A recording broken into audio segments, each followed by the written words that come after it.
Mom and daughter combo sets ఇవి చాలా అందంగా వచ్చేసాయి. కస్టమైజేషన్ అయితే పేస్టల్ కలర్ లో బేబీ పింక్ కలర్ కాంబినేషన్ లో డిజైన్ చేయించారు. దీపికా మేడం సూర్యాపేట నుంచి ఈ ఆర్డర్ అయితే ఇచ్చారు. ఎంత చక్కగా చుట్టానో చూడండి. అండ్ చాలా టైం కూడా పట్టింది ఇదంతా మేక్ చేయడానికి. 2 లైన్స్ లెంత్ అయితే 32 ఇంచెస్ లో ఈ కస్టమైజేషన్ ఇచ్చాను. ఇక్కడ ఇద్దరు చిట్టి క్యూట్ బేబీస్ కోసం రెడీ చేయించారు. ఈ ఫస్ట్ సెట్ ఉంది కదా, ఇదైతే లెంత్ 16 ఇంచెస్,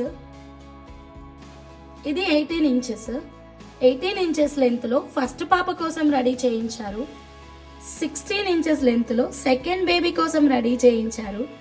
అండ్ ఈ లాంగ్ హారం అయితే మేడం కోసం రెడీ చేయించారు. సూపర్ లుక్ లో చాలా అందంగా వచ్చింది మేకింగ్ అయితే. నచ్చిన వాళ్ళు ఇలా స్క్రీన్ షాట్ తీసుకోండి, మా వాట్సాప్ నెంబర్కి కాంటాక్ట్ అవ్వండి. అయితే నా దగ్గర ఇంకొక చిన్న టిప్ కూడా ఉంది. మదర్ వేసుకున్నాక బోర్ కొట్టింది అంటే గనక ఇదే సెట్ని ఇలా మనం టర్న్ చేస్తూ బేబీకి కూడా వేసేయచ్చు. చక్కగా ఇప్పుడు 4 లైన్స్లో నిండుగా చాలా అందంగా రెడీ అయిపోతుంది లైక్ దిస్. ఇంతకీ ఎలా ఉంది ఈ ఐడియా? అండ్ ఫైనల్గా mom and daughter combo set ఎలా ఉంది?